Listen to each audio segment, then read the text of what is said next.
Olá pessoal, sejam bem-vindos à nossa live mariana, a nossa primeira live mariana.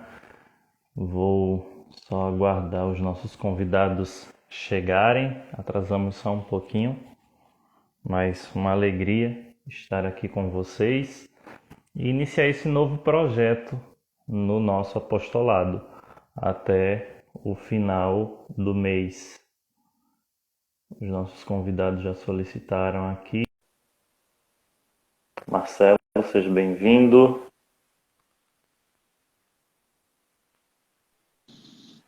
O primeiro já chegou. Tudo bem? O Tudo segundo bem, meu amigo? bem-vindo já Tudo bem, está meus aí. amigos?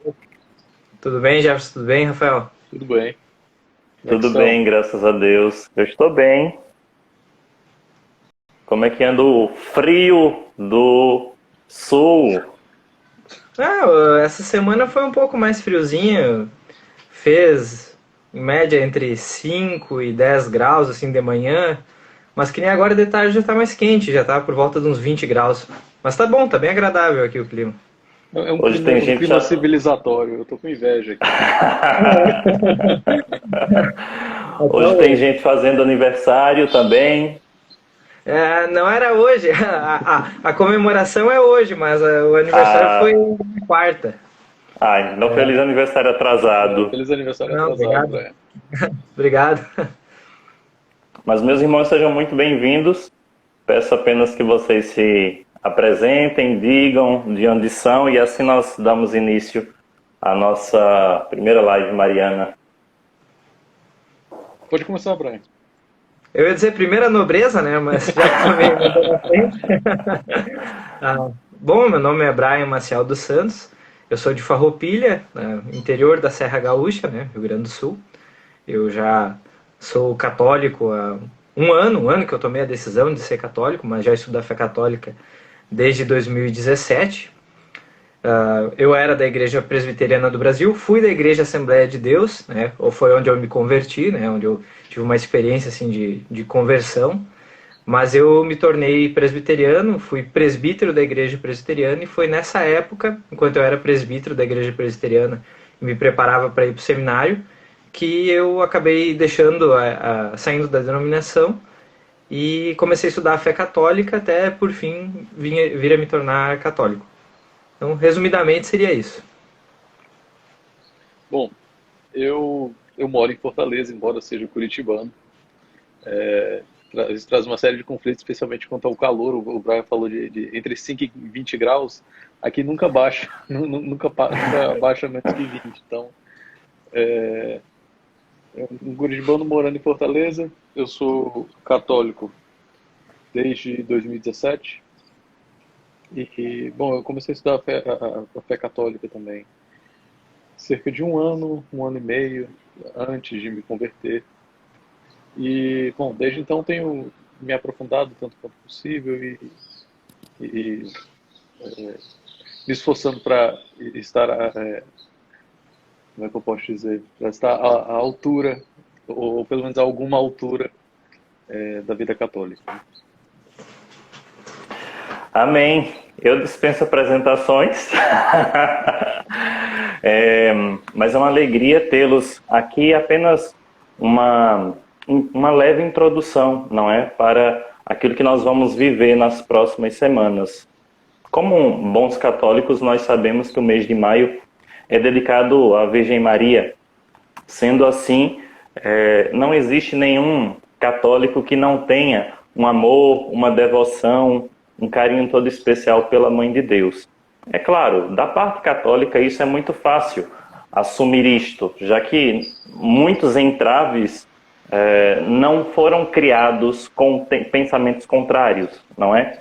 Então, o nosso apostolado com essas lives quer ao mesmo tempo colocar a Virgem Maria a partir daquilo que a igreja diz que ela é, mas também fazer com que luzes sejam jogadas, sejam lançadas sobre a sua pessoa. Porque, vejam, existem os mais, vamos dizer assim, preconceitos com a igreja, seja na parte histórica, mas principalmente na parte doutrinal.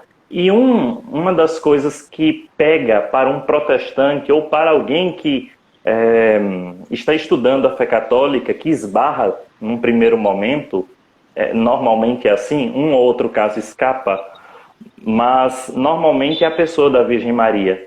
Como entendê-la e como saber o que é a doutrina católica a respeito da pessoa dela. É claro, as nossas lives aqui não serão apologéticas no sentido de tratarmos dos dogmas em si, mas talvez um ou outro convidado, os irmãos, abordarão de modo indireto isto, não é? Essa segunda maratona de lives nós vamos deixar para o mês de outubro, para nos dedicarmos só apenas aos dogmas marianos. Enfim, feita essa apresentação, vamos começar.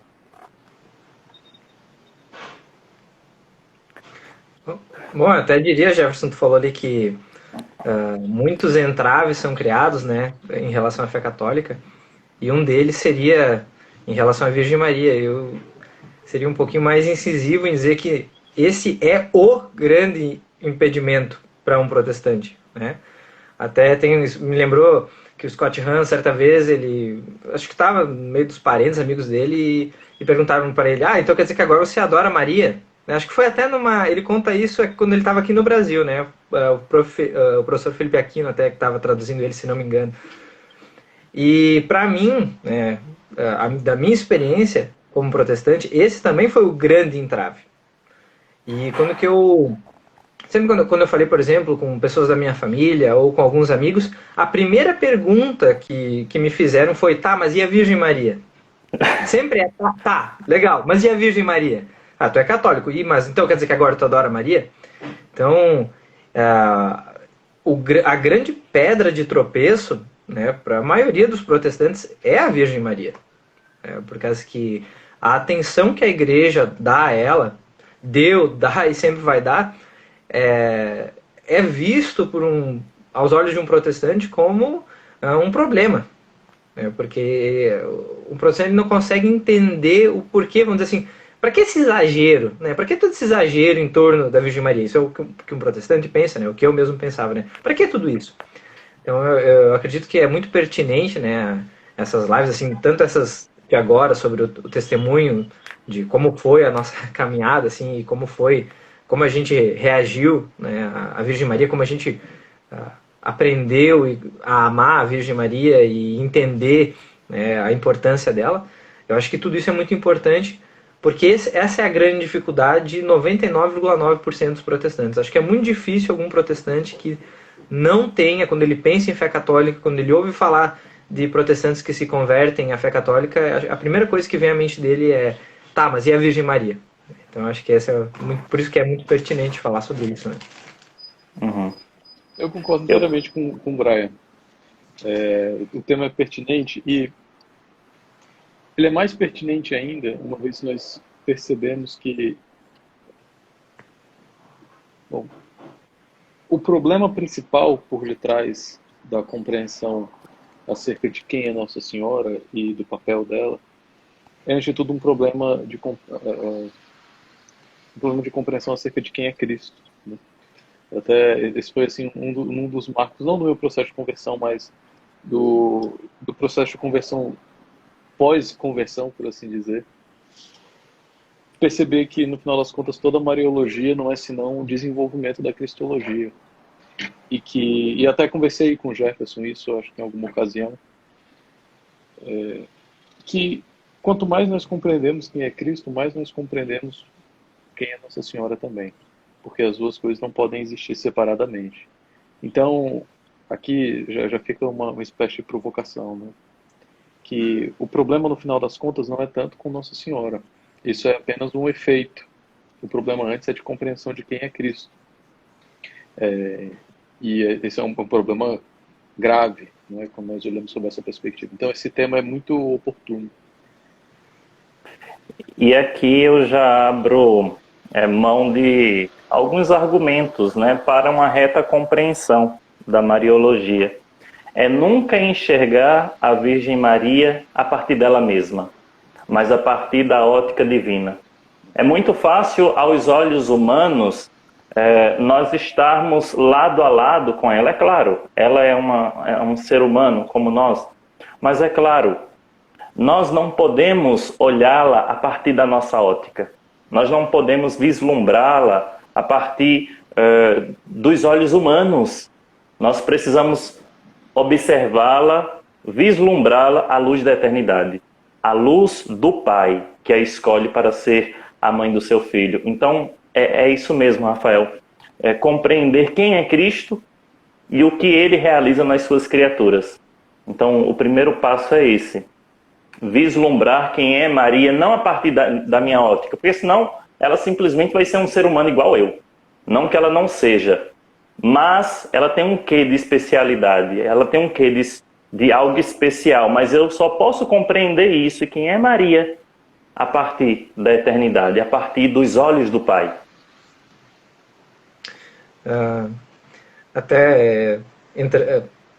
Indo de encontro àquilo que o Rafael comentou antes, realmente, ele foi direto, eu acho que foi direto ao ponto, que o grande problema não é tanto com a Virgem Maria, porque por incrível que pareça para o protestante, tudo aquilo que a igreja crê, né, e afirma a respeito da Virgem Maria, ele emana da cristologia.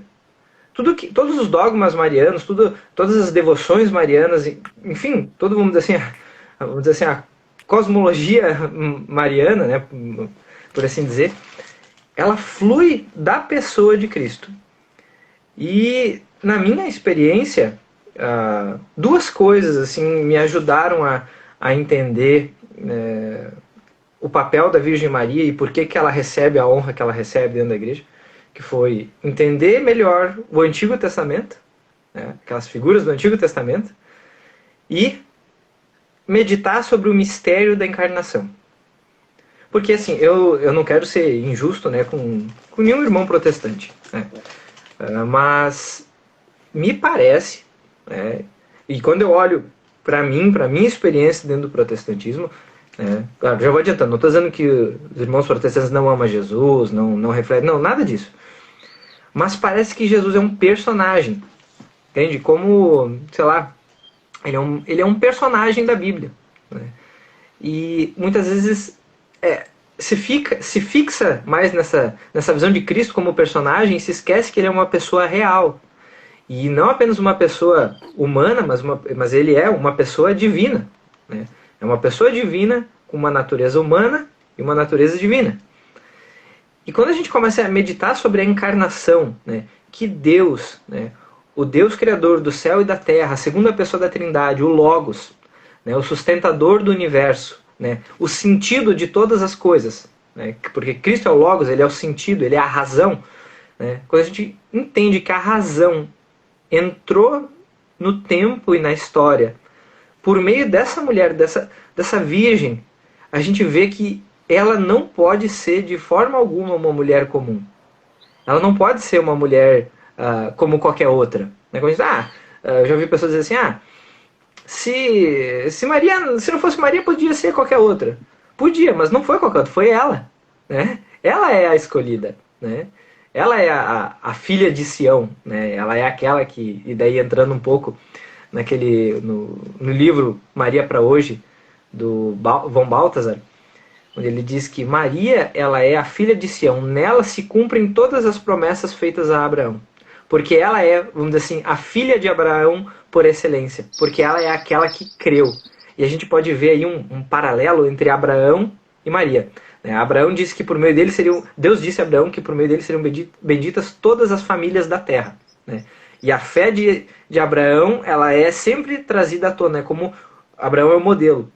E nós vemos lá, né, nas páginas do Novo Testamento, né, a filha de Abraão, né, por excelência, a filha de Sião, Maria, né, dando o seu faça-se. Né. Ela diz, faça-se, eis aqui a escrava do Senhor, faça-se conforme a tua vontade. Então a gente vê a mesma fé de Abraão é a fé da Virgem Maria. Se Abraão é chamado de nosso pai na fé, então Maria também é a nossa mãe na fé. Porque bendita é aquela que creu, como o próprio Evangelho diz, né? Todas as gerações me chamarão de bendita. Então, quando a gente entende, né? Quando a gente une o Antigo ao Novo Testamento e a gente medita sobre a encarnação do Verbo, o papel de Maria acaba se tornando mais claro, a gente consegue enxergar com mais clareza por que ela é tão importante. Essa meditação sobre a encarnação é realmente o ponto de partida, né? Se não o ponto principal mesmo. Aqui vale lembrar que a primeira consequência da encarnação é não da compreensão. Veja, a encarnação é um mistério que não pode ser compreendido, mas da aceitação e da formulação clara do mistério da encarnação, né? De que Cristo é verdadeiro homem, verdadeiro Deus, e que tem duas naturezas, e essas naturezas não se confundem, mas também não se separam. Então, qual é a primeira consequência? A consequência imediata é que aquela que gestou e aquela de quem nasceu Cristo é a mãe de Deus, porque as duas naturezas não podem ser separadas de modo algum. Isso é inclusive aceito pelos protestantes. Bom, era, né, por muitos protestantes no começo da Reforma, né? Essa primeira decorrência lógica no mistério da encarnação, de que Maria de fato é mãe de Deus. Mas, bom, se Maria de fato é mãe de Deus, isso não é pouca coisa, isso não é mero acidente. Como Brian disse, né? Poderia ter sido qualquer mulher, bom, poderia, mas poderia ter sido também em qualquer época, poderia ter sido em qualquer povo, mas não foi. Então, por esse mesmo argumento, os judeus também poderiam, o Antigo Testamento poderia ser desprezado, porque, bom, então, isso aqui poderia ter acontecido em qualquer povo, então qualquer documento que se diga revelado pode ser considerado revelado, né? Mas poderia ter escolhido qualquer um. Exato, qualquer um. Então, assim, por esse argumento, ninguém chega a lugar algum, né? A questão é o que de fato aconteceu. E o que de fato aconteceu é que foi por meio de Maria que veio Cristo. E que ela é inquestionavelmente mãe de Deus. E que isso não para por aí, porque quando você começa a refletir o que era necessário para que ela fosse mãe de Deus, e quais os efeitos da maternidade divina sobre ela, quais as graças que lhe foram concedidas, né? Você chega precisamente e passo a passo a formulação de cada um dos dogmas marianos. Então o ponto-chave é mesmo Cristo. Eu vou fazer uma propaganda, né? No mês de dezembro do ano passado, eu fiz uma live sobre a encarnação. Eu e o Alexandre Reis. Eu não me recordo do tema, mas é uma live de pelo menos 1h10, 1h20. E nós vamos comentando como que a encarnação tem não só a ver com a vida dos santos, com a própria vida da Virgem Maria, mas conosco, não é? E eu digo uma das coisas o seguinte: algumas frases de Nosso Senhor nos Evangelhos são um pouco enigmáticas, só que elas só podem ser compreendidas à luz da encarnação, né? E outras partes do Novo Testamento. Por exemplo, São Pedro, ele diz que Deus dá a sua graça aos humildes, mas resiste aos soberbos. Não tem como você associar isto ao próprio Cristo, em primeiro lugar, mas por consequência, à própria Virgem. Não tem como você ouvir da boca de Nosso Senhor: vinde a mim todos vós que estáis cansados e descanso eu vos darei, porque o meu coração, eu sou manso e humilde de coração, se não compreender que esta humildade não brota do nada, porque ela é a humilde serva do Senhor. Então, a Mariologia está tão unida à Cristologia que não é possível nós compreendermos quem é Maria sem ser a luz de Nosso Senhor. Exatamente. Sim. E aqui eu volto a reforçar uma coisa que o Brian disse, que é um terceiro motivo, não é, de entendermos também a Mariologia a partir do próprio conceito de tipologia, a partir das figuras apresentadas no Antigo Testamento. Nós bem sabemos que Nosso Senhor ele é prefigurado em inúmeros personagens no Antigo Testamento.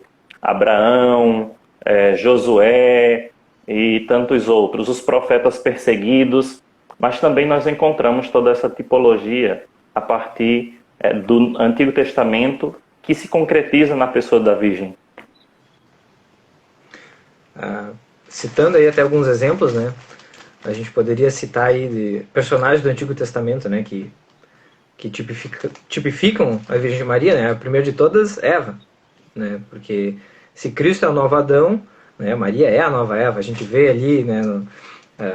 Que ela é o Gênesis abre, né? Com uma virgem, vamos dizer assim, uma proposta e um anjo, né? Que seria Eva, a proposta da desobediência, e Satanás. E no Novo Testamento nós vemos ali, né, a Virgem Maria, a proposta da obediência, e o anjo Gabriel.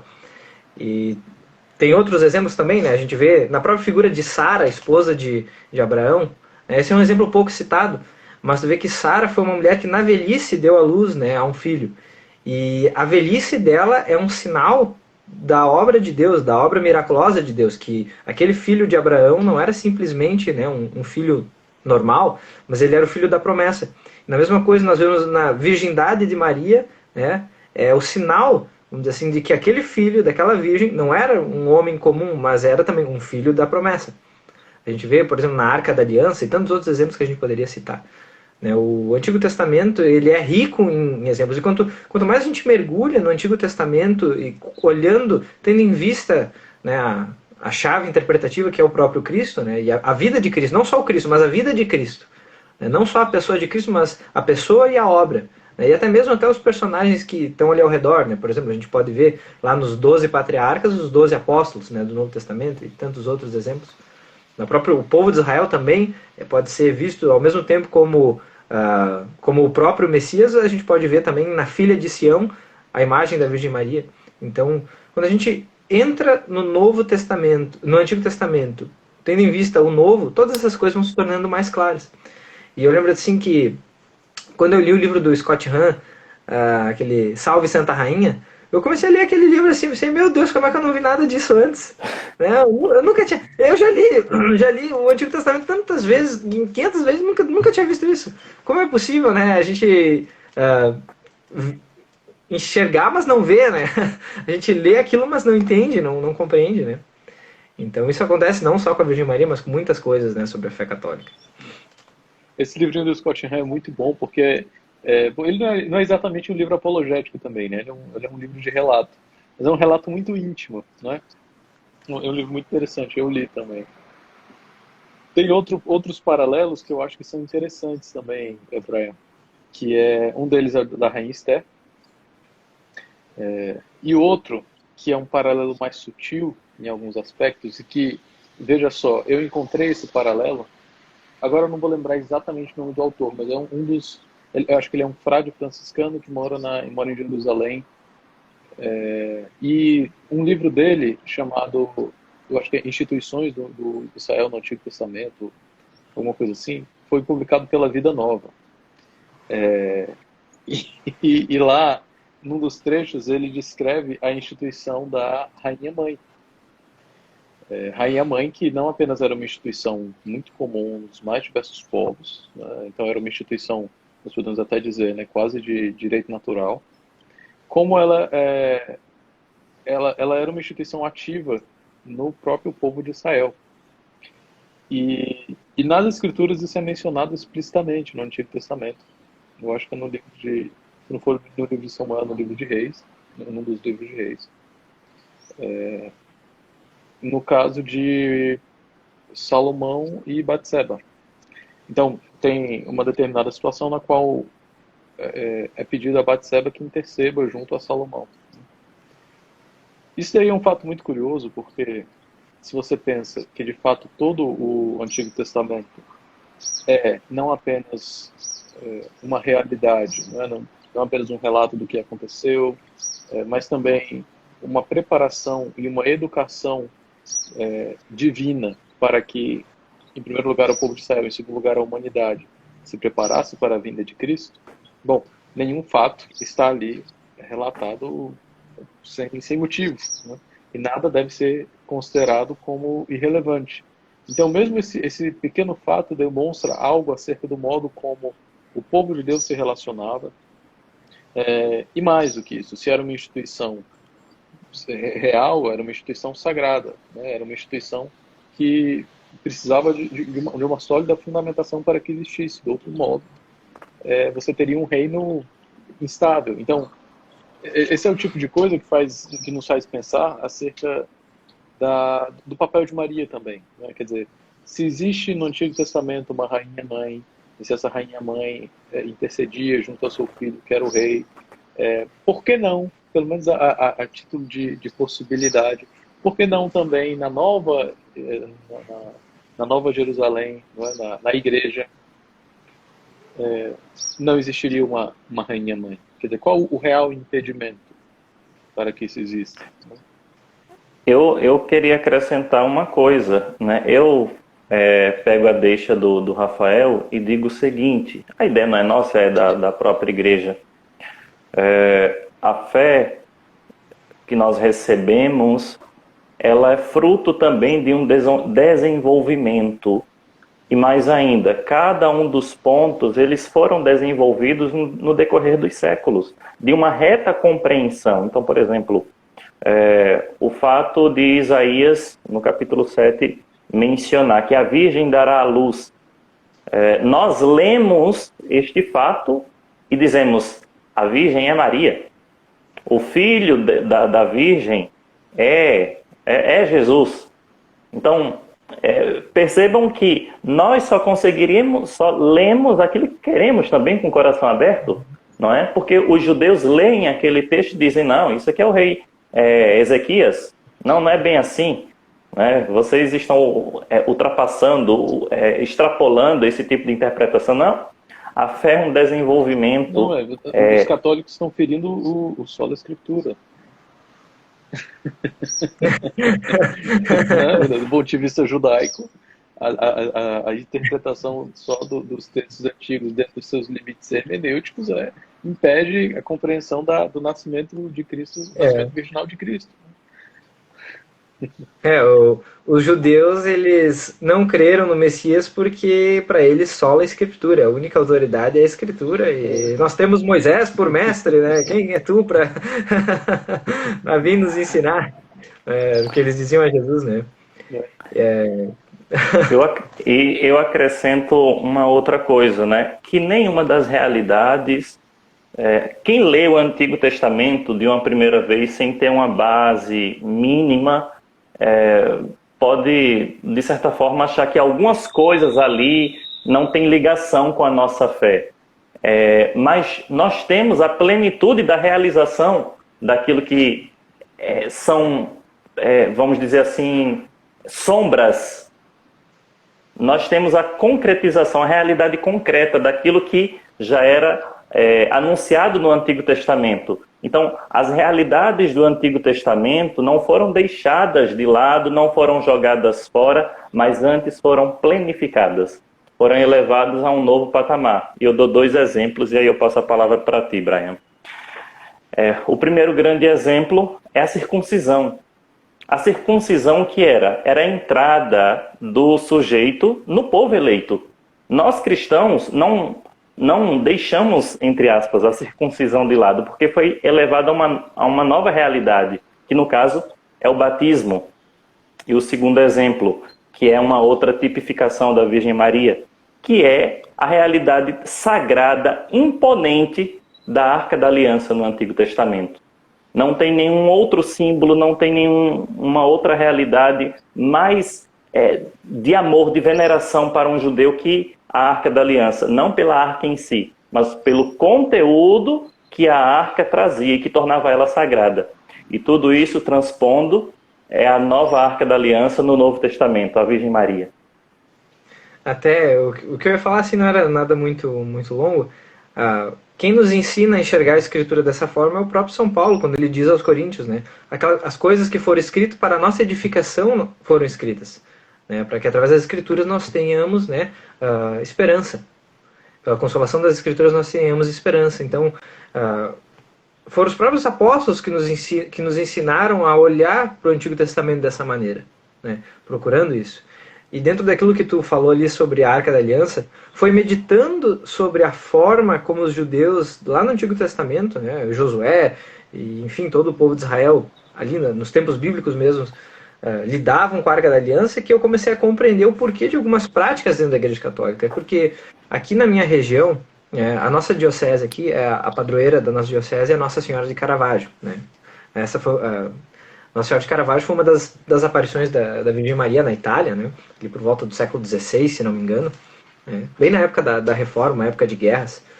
E aqui é muito comum ter procissões, né, no dia de Nossa Senhora de Caravaggio. E isso era uma coisa que, quando eu era protestante, eu achava, nossa, mas pra que isso? Que isso aí é uma idolatria, os caras andando lá com uma estátua, né, e se ajoelham e beijam.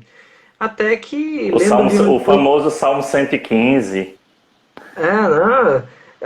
Não, até que lendo e meditando sobre o Antigo Testamento, a gente vê, por exemplo, lá, né, o povo de Deus, né, o povo judeu, que não podia fazer nenhuma imagem de Deus, se ajoelhando diante de uma arca de acácia coberta de ouro, né? E a gente, como protestante, a gente lê esses textos e depois, pô, os caras se ajoelhavam, né, diante da Arca da Aliança, e eu fico enchendo o saco por causa de uma imagem da Virgem Maria, né, que, vamos dizer assim, porque uma arca é muito inferior, né? A Arca da Aliança é muito inferior. Porque a arca né? Mas eu digo assim, porque ela era a arca do Antigo Testamento, né? Carregava as pedras, né, da lei, né, as tábuas da lei, e a Virgem Maria carregou o próprio Deus, né? Então existe uma grande diferença. É uma pequena proporção, né? É uma pequena proporção, né, entre tábuas de pedra e o próprio Deus, né? Então, meditando sobre isso, foi que eu, vamos dizer assim, me dei conta daquilo.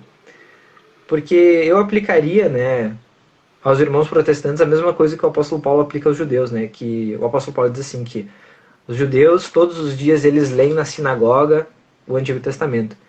Mas há como que um véu diante dos seus olhos, que eles não conseguem enxergar. Porque é aquilo que tu falou, Jefferson, vai muito da disposição do nosso coração. Se a gente está disposto a buscar a verdade, não com medo, né? Não é aquela... Se a gente simplesmente fazer um exercício de suspender a nossa descrença e olhar para todas essas coisas de dentro do catolicismo, né, todos os dogmas, as devoções, mas a gente olhar com, vamos dizer assim, não tanto com um senso crítico, mas para simplesmente procurar entender o que está acontecendo ali, a gente acaba vendo que não há nada de antibíblico, não há nada de idolatria ali.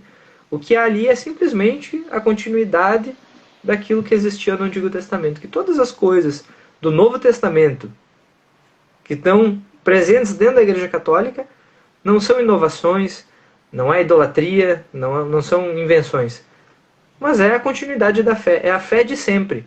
E quando eu digo fé de sempre, não digo fé dos apóstolos apenas, mas a fé de Abraão, né? A fé do povo de Deus desde Adão, desde Sete, né?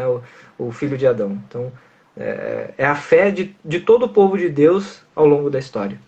Não é uma inovação.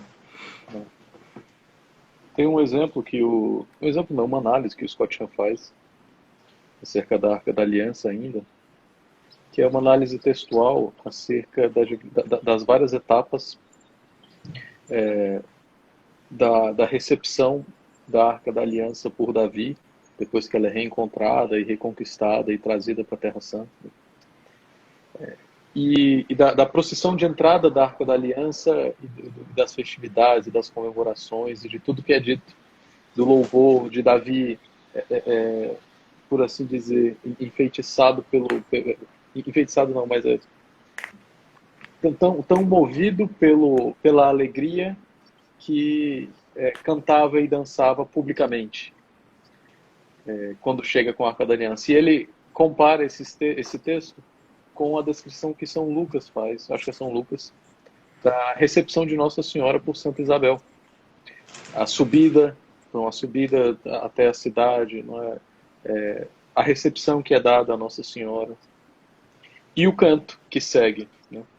Então, existe pelo menos um paralelo, e não é único, mas pelo menos um paralelo muito explícito, e nós podemos até dizer consciente, do próprio evangelista, porque ninguém escreve um texto estruturalmente idêntico a outro por acidente. Isso não acontece. Se ele escreveu esse texto desse modo, foi porque ele, se não tinha acesso à cópia, lembrava da estrutura do texto e copiou a estrutura mudando os personagens.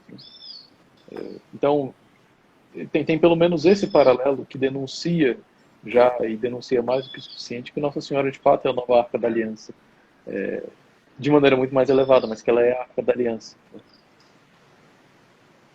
Existe um outro paralelo bem interessante, né, que é a partir do cântico da Virgem Maria, o Magnificat, e que está presente no cântico da mãe de Samuel, Ana.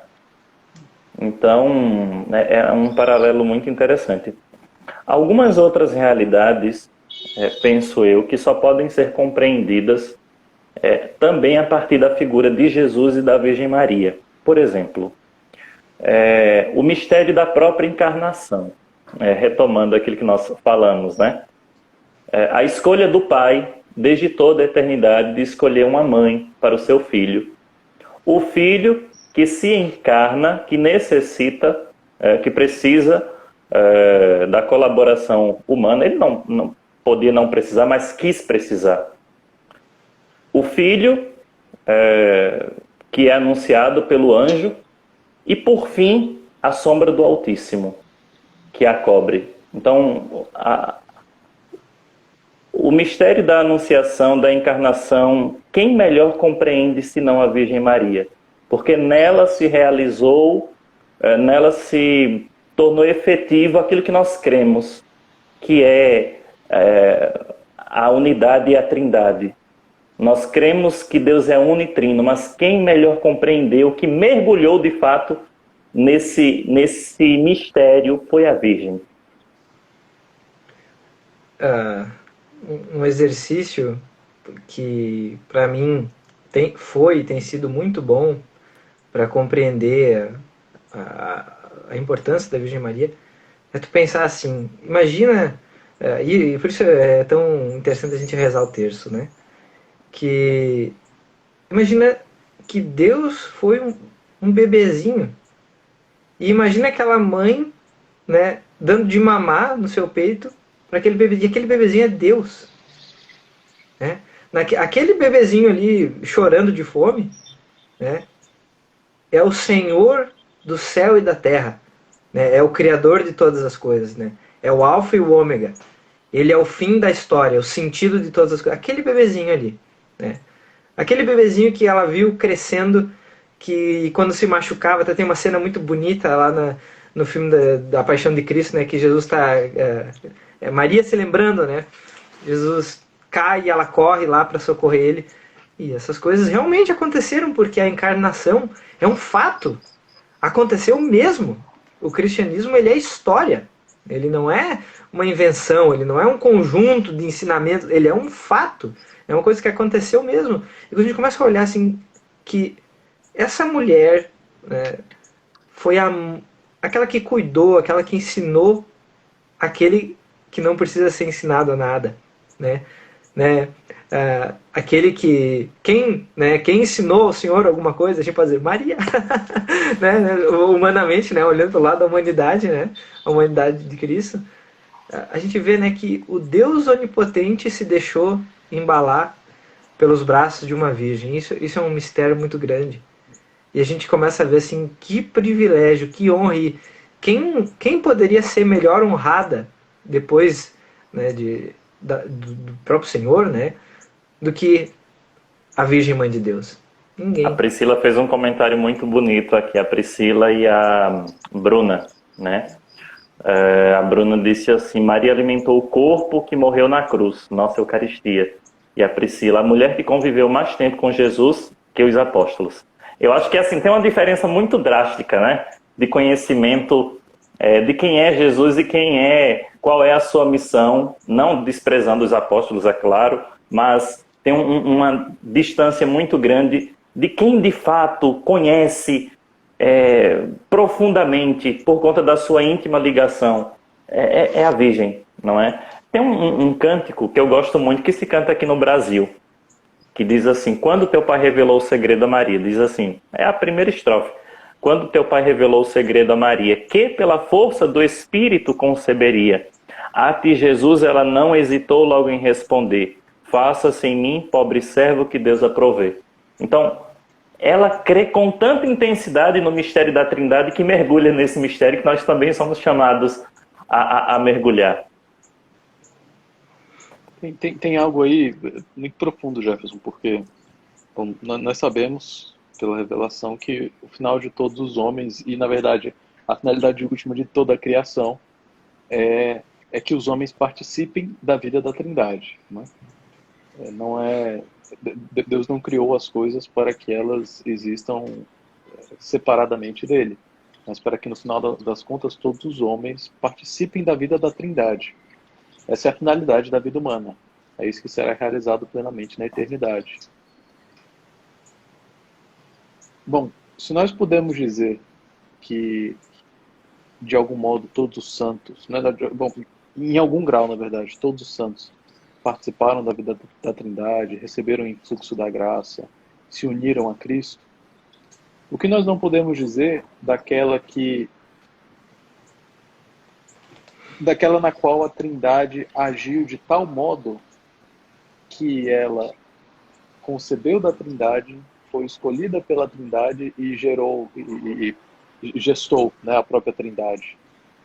Quer dizer, não há, assim, esse é um outro grande mistério, né?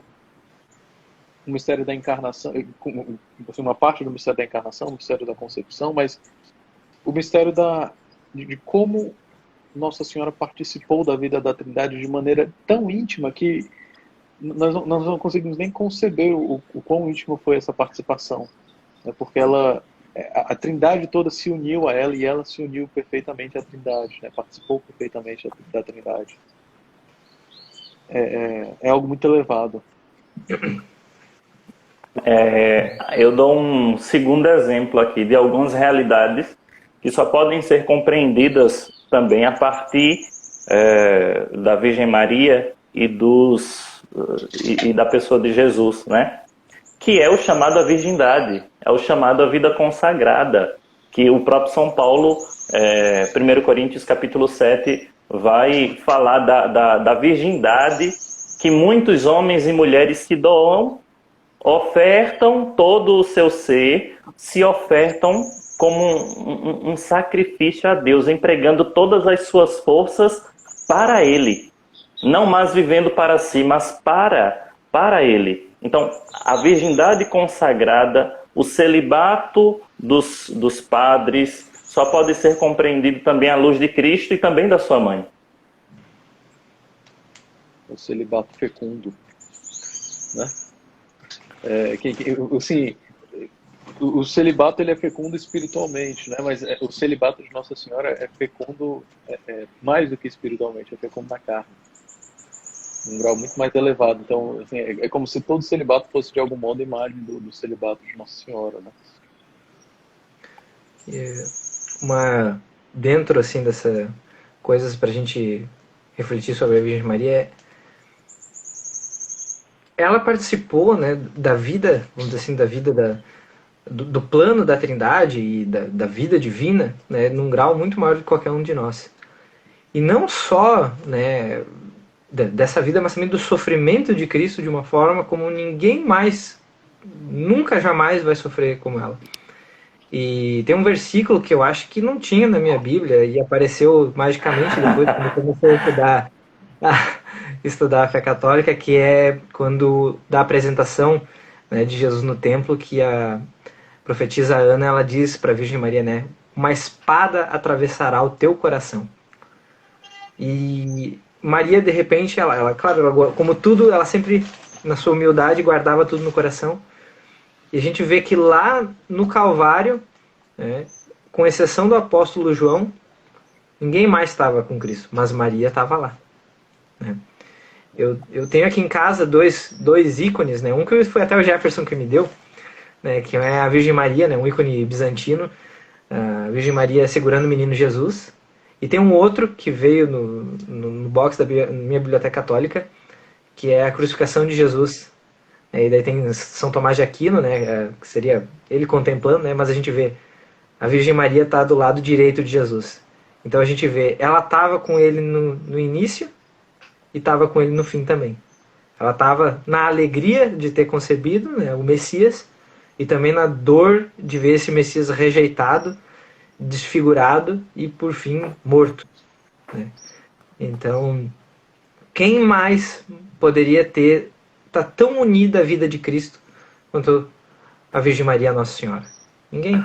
Ninguém nunca vai poder São estar tão... Paulo, São Paulo diz assim: completo na minha carne aquilo que faltou, a paixão de Cristo. Ele não estava lá na paixão, lembremos-nos disso. Mas Pelo como que nós... contrário, né?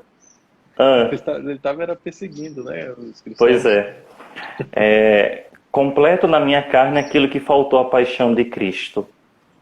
No Calvário nós vemos a fé que jamais desfaleceu. No Calvário nós vemos a fé da mulher que estava de pé. Não estava desesperada, não estava pedindo copo de água, não, ela estava de pé, stabat. Então ali tem uma participação tão íntima, tão intensa, que ela jamais duvidou das promessas que ela ouviu no dia da Anunciação. Porque Lucas capítulo 1, versículo 32 diz o seguinte: ele será grande, será chamado Filho do Altíssimo, e o Senhor Deus lhe dará o trono de seu pai Davi.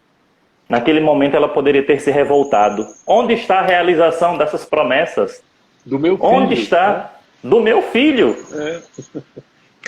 Jefferson, desculpa te cortar, mas dentro disso, tem aquela passagem dentro da carta aos Hebreus que diz que Abraão, ele tinha tanta fé em Deus que ele cria que mesmo se ele imolasse o seu filho, ele acreditava que Deus poderia ressuscitar ele dos mortos. Daí a gente poderia pensar, quanto mais a Virgem Maria. Exato. Quanto mais a fé da Virgem Maria não desfaleceu nesse momento. Ela que é a filha de Abraão por excelência, né? Então tem mais esse paralelo também. Por isso que a própria Priscila lembrou aí, né? Ela guardava e meditava tudo em seu coração, porque sabia que tudo estava no controle do Pai. É Nossa Senhora do Silêncio. Por isso que é a Virgem do Silêncio.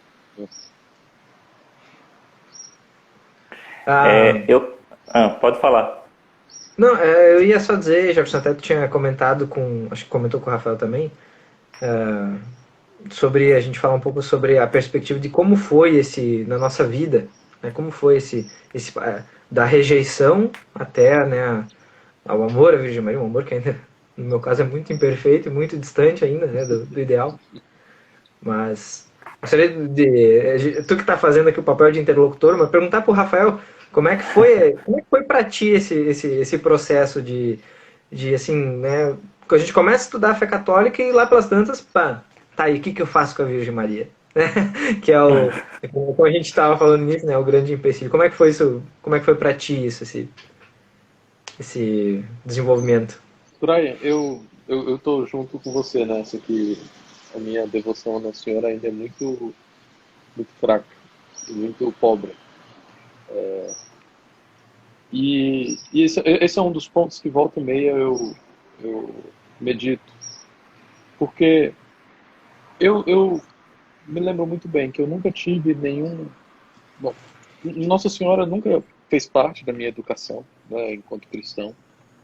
Fazia parte enquanto personagem dos evangelhos, né, mas não enquanto uma pessoa, né? Existe essa diferença, você falou no começo, eu acho que ela é uma diferença importante. Que não para todos os protestantes, obviamente, não para todas as denominações, não no mesmo grau, mas de algum modo a história do Evangelho ela é contada mais como um relato do que como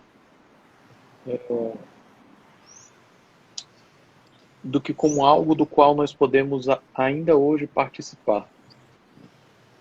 Isso se torna mais claro quando agora na igreja nós observamos a missa e percebemos que toda a história do mundo é contada na missa, por assim dizer, né?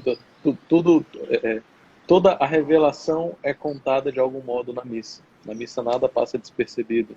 Não é como se a missa representasse apenas um momento da história, ela representa toda a história, porque ela representa o ápice da história, a plenitude da história, então tudo está lá. Então, na vida católica é muito mais claro como a vida como a leitura dos evangelhos, ela não é uma leitura informacional, como ela não tem, em primeiro lugar, a finalidade de que nós tiremos normas morais para a nossa vida, ou tiremos ou redigamos uma constituição da igreja, um documento constitucional da igreja. Mas ela é, antes de tudo, vida partilhada, né? Vida compartilhada com nós, ela é um texto vivo. Bom, então, da perspectiva protestante, falando aqui especificamente de Nossa Senhora, ela aparece mais como um personagem, né? Um personagem certamente importante, certamente digna de alguma honra, mas não se fala muito nela. Então, a presença Nossa Senhora nunca foi presente na minha vida enquanto protestante. Por causa disso, eu nunca pensei muito nesse problema do papel de Nossa Senhora na igreja, né, na vida dos cristãos.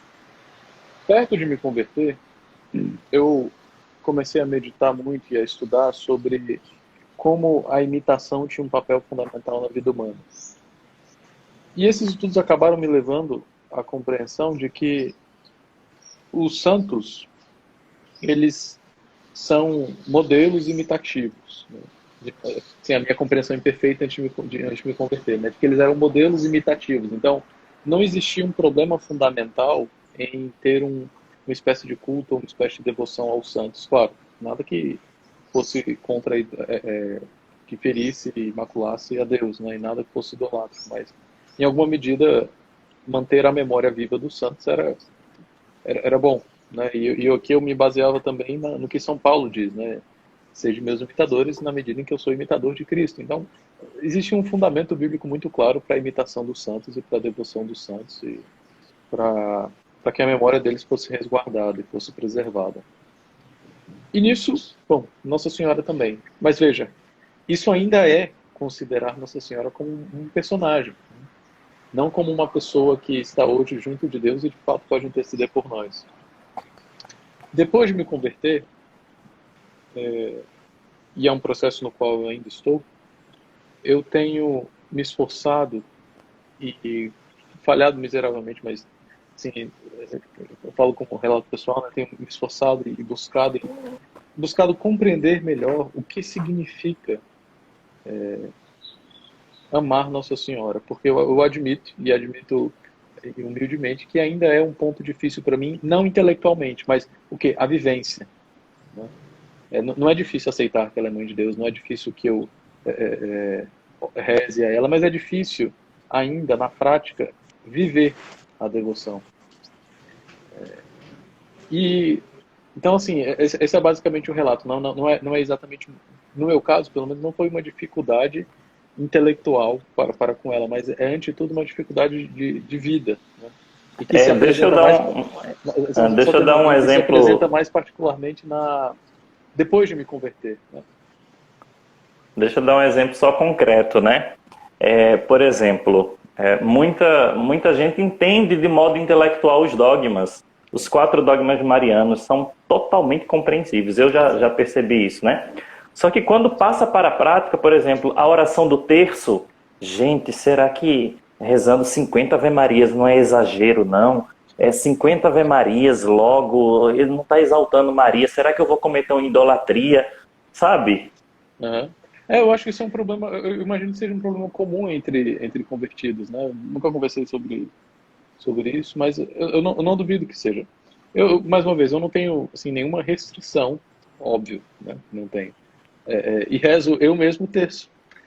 Mas é aquela coisa, você percebe que existem deficiências e que não dá nem para jogar a culpa em ninguém, né? Não dá para dizer, é culpa da minha formação. Não, é culpa minha.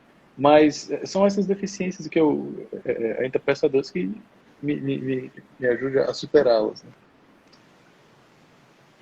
Brian, conte-nos. A Priscila tá confirmando o relato do Jefferson aí. Eu, a primeira vez que fui rezar, pedi logo desculpas a Deus.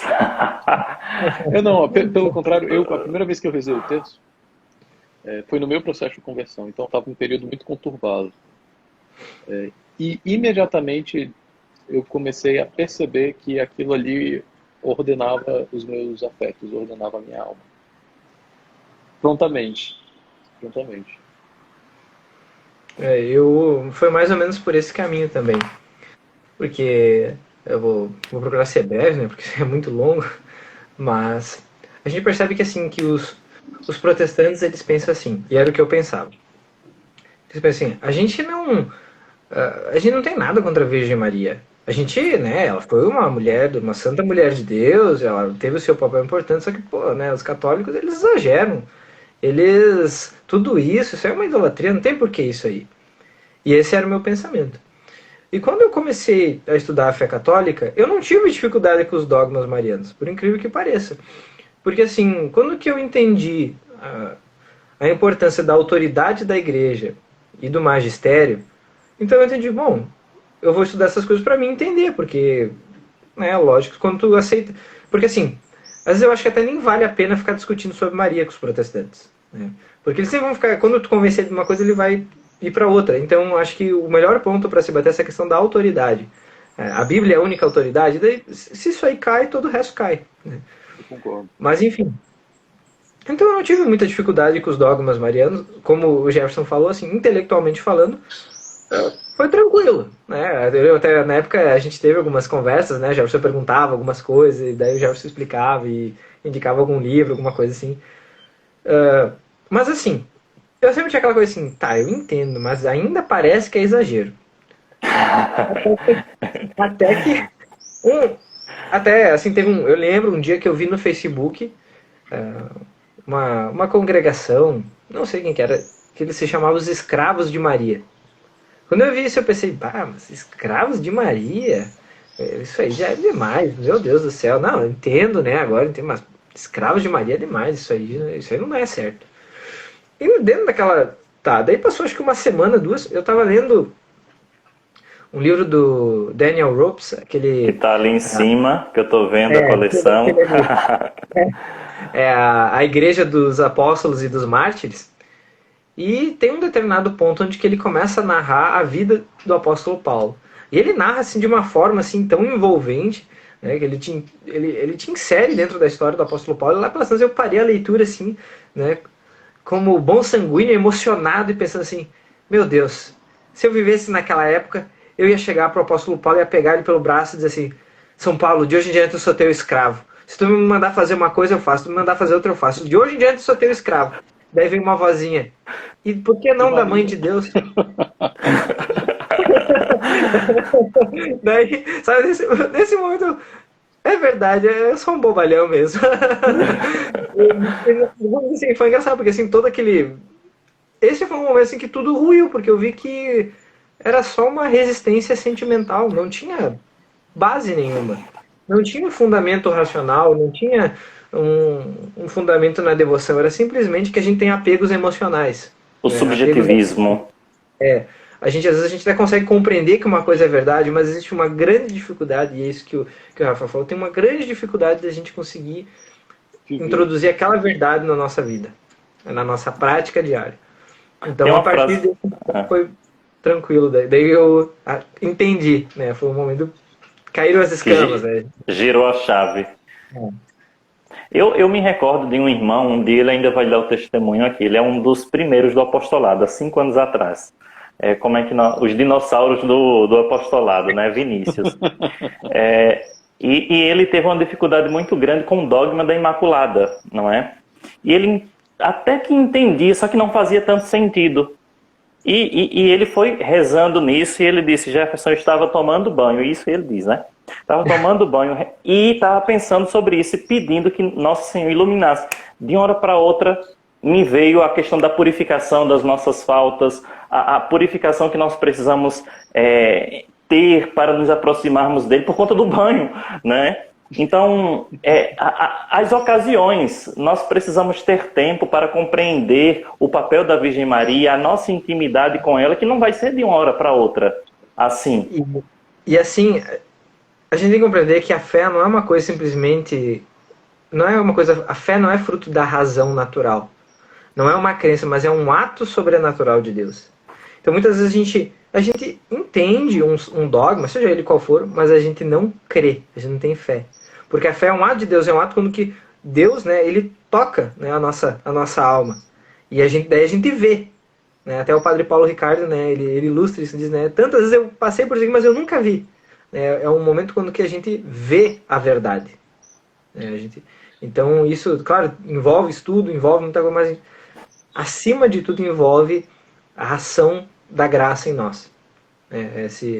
Se Deus não nos iluminar, a gente não vai enxergar, a gente não vai ver, né? Então, interessante esse relato aí que tu disse, Jefferson, porque tu vê que ele estava pedindo, né? Quando a gente pede para Deus, quando a gente pede fé, Ele dá. Então, se a gente tem dificuldade para compreender alguma coisa, a gente pedir para Deus, Ele dá. Ele nos dá a fé. O que Ele mais quer é nos dar a fé. Porque a fé, Então, a gente necessita dessa fé. Então eu volto a dizer aquilo que eu falei no início, não é?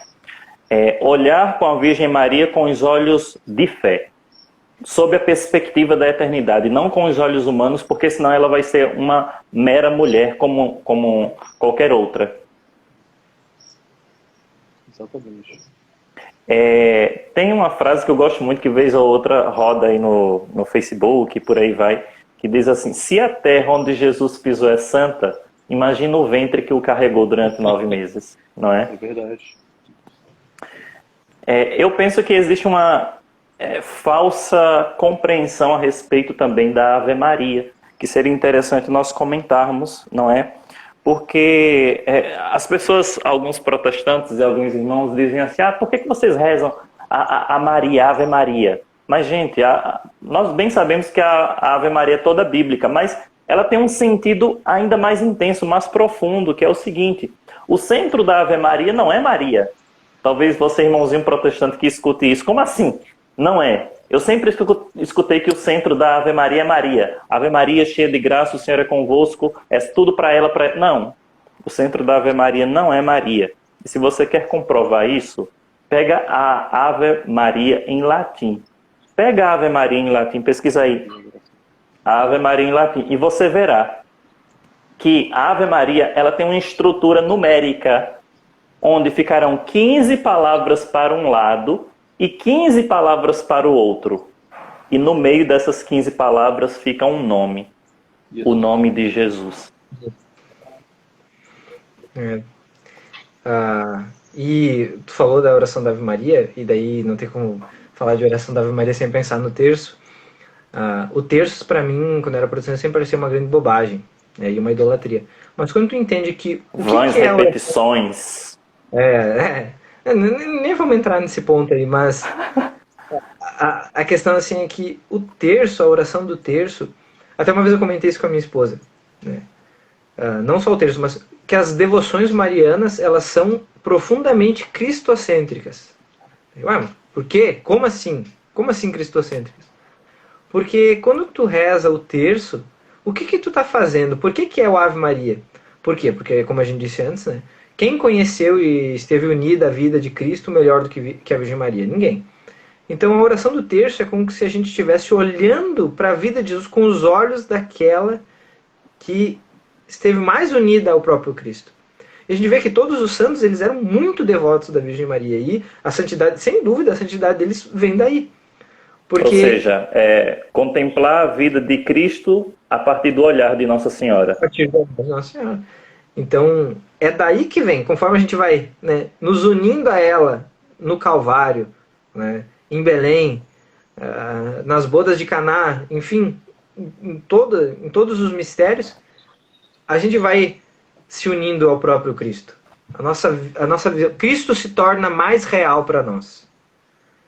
Porque muitas vezes, aí vou entrar na área do Rafael, né? Eu vou entrar na área do Rafael, né? Platão dizia, né? Ele conta, né, no diálogo de Fedro, que as almas, quando elas contemplavam a verdade e elas acabam caindo, elas caíam, desciam para o mundo material porque elas se deixavam levar pelo esquecimento e pelo vício. E nós, como cristãos, a gente tem a verdade, que é Cristo. Mas quando a gente se deixa levar pelo esquecimento e pelo vício, a gente também perde as nossas asas espirituais. E a gente deixa de contemplar a verdade, não uma contemplação simplesmente intelectual, mas uma contemplação que é de todo o nosso ser, de toda a nossa alma. Então, quanto mais a gente busca rezar o terço, nos aproximar de Cristo, né, por meio da Virgem Maria, né, a gente vai lançando fora o esquecimento. E a gente vai tornando Cristo cada vez mais presente, a verdade cada vez mais presente, E, consequentemente, a gente vai sendo transformados de glória em glória, como diz São Paulo. E vai crescendo, glória! e vai crescendo na santificação. Então, por isso que é tão importante, né, a devoção mariana e o terço, né, sobretudo. E o terço, quando nós paramos para meditar, o rosário em si, não é? Que são ou as 150 Ave-Marias ou as 200, os 20 mistérios, dos 20 mistérios, 18 se referem a Nosso Senhor. E só quer dizer, 17, vamos dizer assim, porque tem os mistérios gloriosos, não é? A descida do Espírito Santo, a Assunção e a coroação da Virgem Maria. Então, dos 20 mistérios do terço, 17 mistérios estão intimamente, diretamente relacionados com Cristo. E os outros 3, né, a descida do Espírito Santo, a Assunção da Virgem Maria e a sua coroação, são um prolongamento do próprio Jesus, aquilo que o Rafael falava no início. Então, meditar o terço é meditar a vida de Cristo. Vou dar apenas um exemplo. Nos mistérios dolorosos, nós contemplamos, no segundo mistério, a flagelação de Jesus Cristo, né, atado à coluna. Cristo flagelado na sua carne. Então, como que a Virgem Maria olharia para esta cena evangélica? Então, aquilo que Cristo sofria na carne, a Virgem Maria vivia aquilo intensamente na alma, porque uma espada de dor transpassava a alma dela. Então você penetra o mistério da vida de Cristo com mais intensidade, com mais amor, com mais reverência. Por isso que nós amamos a Virgem Maria, porque ela nos ensina a amar ainda mais a Cristo. E por isso que ela é uma ponte para Cristo, né? Porque ela mostra, a meditar sobre Nossa Senhora e se aproximar dela nos mostra de maneira mais clara que Cristo de fato se encarnou. As duas verdades estão diretamente relacionadas uma à outra. O papel de Nossa Senhora como Mãe de Deus e a encarnação. Essa perspectiva, Jefferson, é uma perspectiva interessante, de olhar para as dores de Cristo pelos olhos de Nossa Senhora, né? Porque quando você olha pelos olhos dela, não há dúvida alguma de que de fato ali é o Filho de Deus, né? E não há dúvida alguma das dores que nós conseguimos imperfeitamente sentir quando olhamos para o sacrifício de Cristo à luz dela, né? Porque nós tanto sentimos por Cristo quanto percebemos a situação dela. Então ela é de fato uma ponte para Cristo, né? O Papa não estava errado naquele tweet, estava certíssimo, né? Que nós chegamos a Cristo por meio de Maria. Tem uma passagem que eu gosto muito, né? De São Paulo, 2 Coríntios, capítulo 4, que São Paulo diz, versículo 7. Nós temos esse tesouro em vasos de barro. Ou outras traduções diz que nós carregamos um grande tesouro em vasos de barro, para mostrar que este poder que a tudo excede provém de Deus e não de nós. Então, dá para ligar a encarnação aqui também. A humildade da Virgem Maria faz com que ela não se mostre. A humildade da Virgem Maria faz com que ela não mostre a si mesma, mas mostre a Cristo. E o que Cristo e a graça de Deus realizaram nela. Então, ela é uma humilde serva do Senhor. E por ser humilde, por ser tão humilde, Deus a exalta. E por isso todas as gerações vão de chamar-me de bem-aventurada. É por conta desse rebaixamento, é por conta dessa compreensão dela mesma, como um vaso, como uma serva, é que Deus a exalta. Deus resiste aos soberbos, mas dá a sua graça aos humildes. Tem uma outra passagem que eu não estou conseguindo me recordar, mas... lembrei. Quem se exalta será... Como é que é? Humilhado. E quem se humilha será exaltado. É por conta da sua humilhação, porque ela é uma humilde serva, é que Deus a exalta. Por isso que ela aponta para o seu interior e diz: o poderoso fez em mim grandes coisas, em mim grandes maravilhas. Brian? E aí a gente pode olhar também uma perspectiva que para mim foi importante, foi a perspectiva da própria batalha espiritual, que a gente vê que se tem alguém que odeia a Virgem Maria, é o demônio, né? E isso foi uma coisa que também me ajudou bastante a compreender a importância das devoções marianas, é que nós vemos lá desde o Jardim do Éden, né, que Deus diz, né, que colocaria inimizade entre o descendente da mulher e o descendente da serpente. E a gente vê toda essa luta, né, cósmica ao longo de toda a história. A gente vê no Apocalipse, né, a imagem da mulher e do dragão que persegue a mulher, que não podendo abocanhar o filho que nasceu dela, ele vai atrás da descendência da mulher. E essa mulher, né, ela representa o Israel, a igreja e a própria Virgem Maria, né? Até, de novo, trazendo o livro do von Balthasar, né, Maria para Hoje, ele explora bastante isso. E nós vemos que, vamos dizer assim, quem era o próprio Satanás, né? Qual é o pecado de Satanás? É a soberba, né? O orgulho. Foi por isso que ele caiu. E tem no Magnificat, tem uma passagem que diz assim, que Deus, ele tirou os poderosos dos seus tronos e exaltou os humildes. A Virgem Maria diz isso. E ela é a pessoa com quem aconteceu isso. Porque quem que foi o poderoso que foi derrubado do seu trono? Satanás, o demônio. Ele foi derrubado do seu trono, é o príncipe desse mundo. Ele foi derrubado, né, do céu, ele caiu do céu. Porque ele realmente era, né, um anjo poderoso, né, inteligente, belo, enfim. Ele era o poderoso, né? Claro, abaixo de Deus, logicamente. E ele caiu. E a Virgem Maria é a humilde serva do Senhor, né? E ela foi exaltada. Então, uma vez eu vi o padre Amorte dizendo que uma vez um endemoniado disse para ele que o demônio odeia a Virgem Maria porque ela é o oposto dele, porque ele é o orgulhoso e ela é a humilde, né? E isso é uma coisa intolerável para ele, né? Então nós vemos na Virgem Maria esse exemplo de, tu vê, ela é exaltada, ela é louvada, mas ela é sempre a humilde serva do Senhor. Ela é aquela que, imagina, ela sabia que ela era a mãe de Deus, ela sabia que era o filho dela, mas o que ela diz, né, para os servos lá nas bodas de Caná? Ela diz, vocês me obedeçam porque eu sou a mãe do Messias. Não, fazer tudo que ele mandar. Então, a gente vê, né, nessa questão, tanto nessa questão da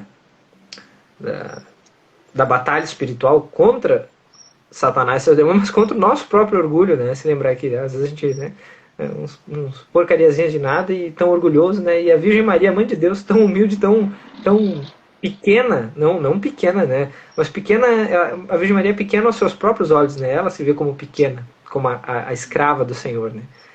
E é interessante perceber que a idade, vamos dizer assim, a idade da soberba é a juventude, né? Propriamente dita, né? Claro, qualquer idade, mas a juventude é a idade da soberba. E a Virgem Maria, ela era uma jovenzinha, né? Quando ela ouviu a Anunciação. Ela era uma jovenzinha, tinha por volta aí menos de 20 anos, 15, 16 anos, alguns teólogos especulam por aí, né? E a gente já vê nela, né, o coração imaculado dela ali, humilde, pequeno, né, sem procurar buscar a sua própria glória, mas buscando já desde sempre a glória de Deus, né?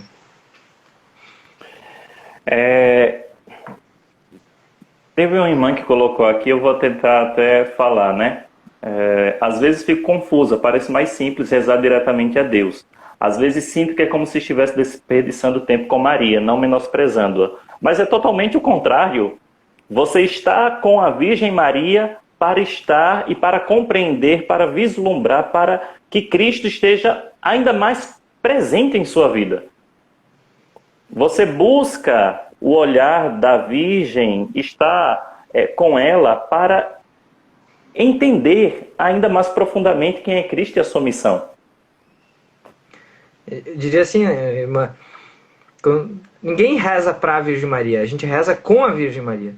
Né? Toda oração feita à Virgem Maria, né, é uma oração que vai a Deus. Quando tu reza para ela, reza o terço, seja qual for a oração, não está rezando. Nós pedimos que ela reze conosco. Né? É exatamente isso. Você está rezando com ela, não para ela. E de certa maneira, para todos os santos, na verdade, é isso. Não, exatamente. Assim como. Né? Não, pode falar. Assim, quando você pede para alguém rezar por você aqui, né? Só que, quer dizer, estruturalmente é a mesma coisa. Você está pedindo para alguém pedir junto a Deus uma causa. Agora, Nossa Senhora está muito mais próxima de Deus. Tem duas imagens que seriam interessantes a partir da figura de servo, não é? Ela diz: eis aqui a serva do Senhor, a humilde serva do Senhor. E quem é o Cristo definido por Isaías? O servo. Aquele que é o servo sofredor. Ao lado do servo sofredor tem a humilde serva do Senhor. Tem um outro ponto também, que essa fala do Brian me fez lembrar aqui, e que no final das contas está por detrás, de algum modo, da resistência dos protestantes a Nossa Senhora, que é uma espécie de soberba também em relação ao fato de que é uma mulher como nós que foi escolhida para ser mãe de Deus. Quando se argumenta que qualquer pessoa poderia ter sido escolhida, isso não deixa de ser uma forma de desprezo. Porque, bom, se qualquer pessoa poderia ter sido escolhida, eu poderia ter sido escolhido. Então, não há motivo nenhum para eu louvar Nossa Senhora, já que ela é igual a mim. Então, é uma espécie de soberba também, né? Não deixa de ser um argumento soberbo em larga medida. Porque se fosse um argumento humilde, bom, o argumento humilde seria o contrário, que é verdade, no campo das possibilidades poderia até ser qualquer outra pessoa, mas foi ela. Então é ela a quem eu vou me dirigir para chegar a Cristo. Eu penso que seria interessante, assim, muito rapidamente, nós sabermos que esta aversão à pessoa da Virgem Maria, ela foi sendo gestada no decorrer dos séculos, e não propriamente a partir da Reforma. Porque Não é o a contrário, partir dos reformadores, melhor dizendo. Exato. Não é como se a Igreja Católica tivesse inventado a devoção à Nossa Senhora. Pelo contrário, a devoção existia e depois ela foi sendo rejeitada. Mas já bem depois mesmo, depois da Reforma, inclusive, como você disse. Porque os reformadores proferiam os dogmas sobre Nossa Senhora. O próprio Lutero, ele não era contra a Virgem Maria. Calvino, se não me engano, ele chama até... Mãe de Deus. Ele chama até de burro quem nega a Imaculada Conceição ou afirma... Não, quem dizia que Maria teve outros filhos. Né? Calvino, ele é bem enfático nisso aí. Né? E como o Jefferson e o Rafael disseram, né? Isso aí foi sendo gestado, realmente. Foi uma coisa que foi sendo aos poucos lançado fora. Né? Não foi uma coisa assim de cara, assim, que Lutero era devoto da Virgem Maria. Né? Acho que não é como se... Hã? Não é como se pelo sola escritura eles tivessem chegado a essa conclusão. Né? Pelo sola escritura deles, eles mantiveram a defesa católica. Essa repulsa nasce mais de um anticatolicismo. Né? Tipo assim, a gente não pode... Porque eu vou dar um exemplo. Uma vez, quando eu estava na Assembleia de Deus, né? Assim, olha de uma coisa boba, né? Aplicar uma coisa boba a uma coisa tão grande, né? Eu lembro que uma vez a gente fez rifas na igreja, e daí o pastor da igreja, ele proibiu que a gente fizesse rifas, e o argumento que ele deu foi o seguinte: não vamos fazer rifa porque a igreja católica também faz, nós não vamos fazer que nem eles. Sério mesmo. Grandes práticas católicas, a rifa.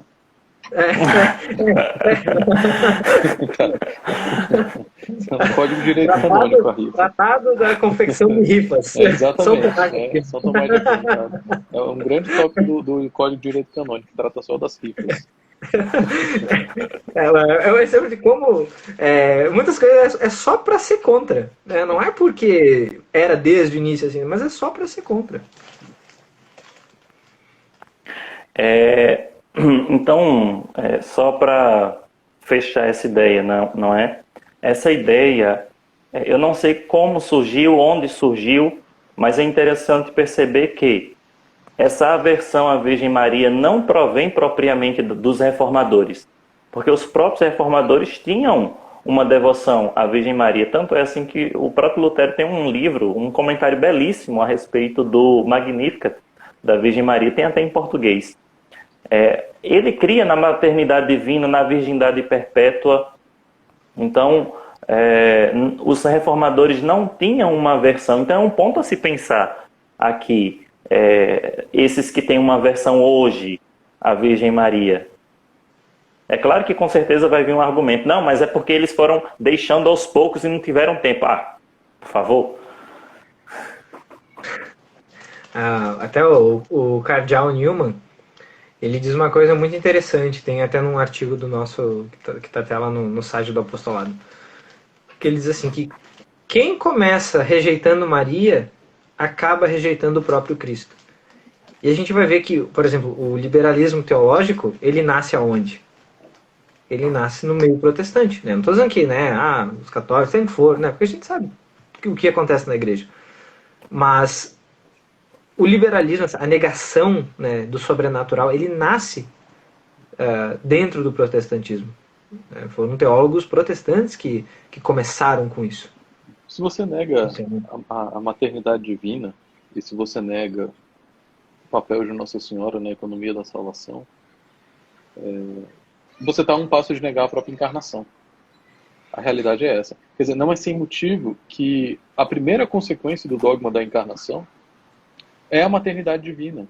Tá? Inclusive, os textos do dogma trazem essa primeira consequência de maneira explícita. Então, se você nega a maternidade divina, você está literalmente a um passo de negar a encarnação. A um passo de negar ou que Cristo era de fato um homem, ou que ele era de fato um Deus, né? ou qualquer uma das 1001 variantes das heresias cristológicas. Então, isso é uma realidade presente, né? Eu acho que não é sem motivo que depois do liberalismo teológico até a existência de Cristo começou a ser questionada. A ressurreição de Nosso Senhor. A ressurreição, todos os fatos da vida de Cristo começaram a ser passados a limpo e ser questionados como se eles fossem grandes mentiras. Porque, bom, se você nega a maternidade divina, o passo seguinte é negar a encarnação mesmo, é negar o próprio Cristo. Então você acaba destruindo tudo. É por isso que eu falei, comentando o seu comentário, Jefferson, quando nós olhamos para o sacrifício de Cristo à luz de Nossa Senhora, tudo ganha um peso muito mais real. Eu acho que parte da beleza do filme do Mel Gibson é essa, né? Da Paixão de Cristo. Tudo ali é visto à luz de Nossa Senhora desde o começo. Né? Desde o começo, desde quando ela está lá na casa e chega o apóstolo dizendo que pegaram Cristo. Então, ela está uma figura muito presente ali, não apenas para contracenar, mas porque, de fato, tudo ali é visto à luz dela. Aquele momento no qual Cristo cai, né? Aquilo ali mostra muito bem de que perspectiva nós estamos vendo o filme. É a figura oculta, mas que tem uma parcela gigante são poucos momentos que ela aparece na Escritura, mas se você começar a meditar a partir da perspectiva divina, o foco, a compreensão de quem é a Virgem Maria, ela se amplia. Deixa eu recomendar um texto que está no nosso site, que o Brian traduziu, inclusive. É um sermão do Newman, se chama As Glórias de Maria. Então dá uma pesquisadinha lá, dá uma lida, valeria muito a pena. Brian, que ia falar? Eu ia, mas esqueci.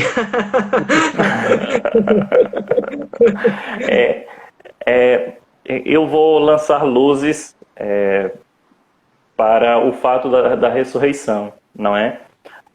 Nós só compreendemos toda a potência de Deus, tudo aquilo que Ele é por meio da sua ressurreição, tendo em vista a encarnação de Nosso Senhor, né? Na encarnação acontecem pelo menos 2 milagres. A sombra do Altíssimo, que fecunda um ventre sem participação humana, e um nascimento virginal. Então, quem é Cristo e o seu papel e o seu poder já começa na encarnação. Já começa na anunciação do anjo, para só assim nós termos, vamos dizer assim, sabermos o porquê que ele ressuscitou. Sem a encarnação, a ressurreição ela é um teatro. Agora lembrei o que eu ia dizer. Por isso, tendo tudo isso em mente, eu recomendo muito aquele curso do Padre Paulo Ricardo, porque para mim, assim, eu fui assistir esse curso eu já tinha começado a estudar a fé católica, mas foi no início ainda. Aquele curso Por que não sou protestante? Onde que ele mostra assim que a chave, e eu acho genial o curso, né, daquele curso do Padre Paulo, que a chave para entender o protestantismo é que o protestantismo ele faz uma divisão ele divide a humanidade, ou melhor, ele separa a humanidade da divindade de Cristo. E a gente vê que nem vários pastores assim, vamos dizer assim, conceituados, assim, falarem besteiras como Maria não é a mãe de Deus, Maria é mãe de Cristo, e fazem todo um malabarismo para querer explicar. Eu já vi sendo dito que Cristo foi gestado no seio de Maria, assim como Adão foi gestado. Quer dizer, como se nenhum dos genes de Maria tivesse passado para Cristo. Eu achei assim uma solução tão exagerada. Mas o que é? Tá negando o mistério da encarnação. Na verdade é isso. Cristo, nesse caso, Cristo se torna um monstro, né? Exato. Por causa que, então, graças a Deus, por incrível que pareça, tem coisas que acontecem na minha vida, que aconteceram na minha vida que eu fico pensando, vamos dizer assim, tinha várias sementes lá, só estava esperando o tempo certo. Por causa que eu lembro que logo no início da minha conversão, quando eu tinha 16 anos de idade, que eu li sobre isso, que Maria era a mãe de Deus, eu pensei, é verdade, ela é a mãe de Deus, né? Porque se Jesus é Deus, então ela é a mãe de Deus. Mas eu não vou chamar ela assim porque pega mal. Porque isso fica muito estranho, né? Porque os católicos exageram muito, né? Viu? O anticatolicismo, né? Tudo fazer não porque ama, porque para não parecer católico. Mas a negação dos dogmas marianos, né? Por isso essa questão, né, de Maria ser a mãe de Deus, acaba sim nos fazendo com que a gente rebaixe a figura do próprio Cristo. A gente deixa de entender quem ele é. Não que os protestantes, né, não creiam em Jesus, não, mas é como se houvesse sempre um freio, né? Sempre um freio dentro do protestantismo que impede eles de até mesmo se tornarem mais santos, né? Porque Cristo se torna o personagem principal, né? Mas é aquilo que o Rafa falou, e a gente falou desde o início ali, existe uma grande diferença entre ser um personagem e ser uma pessoa, né? É como se Jesus fosse só o personagem principal da Bíblia, né? Ele não é uma pessoa real, não é uma pessoa que existe mesmo. Então, e um exemplo claro disso é que mesmo nas melhores igrejas protestantes, naquelas que gostam de se intitular de igrejas bíblicas, né, se pode passar às vezes um mês inteiro sem se pregar um sermão sobre Jesus. Isso é uma coisa que isso jamais vai acontecer numa igreja católica. Até mesmo o cara lá da Teologia da Libertação, ele vai ter que falar de Jesus. Porque o texto lá da homilia, ele vai esculhambar tudo, mas ele vai ter que falar. Agora, em igrejas protestantes, acontece às vezes, em igrejas, por exemplo, principalmente, por incrível que pareça, porque em igrejas que adotam um tipo de pregação expositiva, que, sei lá, o pastor decide explicar, fazer uma exposição lá do livro de Ruth. Palestra. Ele vai passar o mês inteiro falando sobre aquilo. E claro, ele pode fazer alguma associação com Cristo, mas não tem essa questão de puxar para a figura de Cristo, sempre. Porque falta tipologia, como nós temos na igreja. Então, isso foge, mas está relacionado, né, dentro do assunto da Virgem Maria, né? Porque tá um exemplo claro aqui. Não tem como a gente falar da Virgem Maria sem falar de Jesus, e não tem como a gente falar de Jesus sem falar da Virgem Maria. E isso também foi uma coisa que me chamou a atenção dentro da Igreja Católica, foi que eu vim de uma igreja Assembleia de Deus, né? Então, na Assembleia de Deus, a ênfase do culto era o batismo com o Espírito Santo. Na Igreja Presbiteriana era a soberania de Deus, né? Porque era uma igreja calvinista. E na Igreja Católica, a ênfase da Igreja Católica, do culto da Igreja Católica, é o sacrifício de Cristo. Então, qual delas é a mais cristocêntrica? É a missa. E tudo isso se conecta. Como é que pode, né? Isso é uma coisa que é engraçada. Como é que pode uma igreja que enfatiza tanto a figura de Maria ser tão cristocêntrica? Por quê? Porque nenhuma devoção à Virgem Maria para a Virgem Maria. para na Virgem Maria, mas todas elas se estendem, ou melhor, aquilo que o Rafael falou antes, e que o Papa Francisco falou, ela é um caminho para Cristo. Então, se tu for na Virgem Maria, ela é uma estrada. Se tu andar por essa estrada, tu vai chegar em Cristo. Eu penso que alguns textos bíblicos precisam ser tomados com maior meditação por meio da fé, não é? E também entender isso a partir do olhar de Nossa Senhora, já falei antes. Mas tem alguns textos bem interessantes, né? É interessante perceber aquilo, né? Ela foi testemunha da crucifixão do seu filho, mas ela não teve e não haverá nenhuma fé mais pura como a dela, que não desfaleceu. Ela passou pela noite dos sentidos, não da desconfiança, mas foi uma fé que foi purificada, porque foi meditada no coração. É interessante perceber em algumas passagens que Nosso Senhor é chamado, Marcos 3:21, por exemplo, de louco, né? Alguns diziam, ele está louco, e isso eram até familiares que diziam de Nosso Senhor. Ele era incompreendido pelos seus próprios familiares, e com certeza Nossa Senhora viveu isso, né? Olha, o teu filho está aí pregando, fazendo milagres, ele está louco, né? Pensemos também no deserto que a Virgem Maria viveu sem ter notícias do seu filho, né? Assim, sem saber por onde ele andava, sabia que estava por aí, né? Mas o coração de mãe, a Priscila e as meninas que falarão isso semana que vem. Mas tantas incompreensões, ele veio para os seus e os seus não o acolheram, os seus familiares, o seu povo. Então tudo isso também passou pelo coração dela. Os 3 anos longe do seu filho, pouquíssimas ocasiões talvez eles tiveram de se encontrar ou se encontraram. Então ela passou por um deserto na fé, mas foi um deserto fecundo, porque tornou a sua fé mais pura.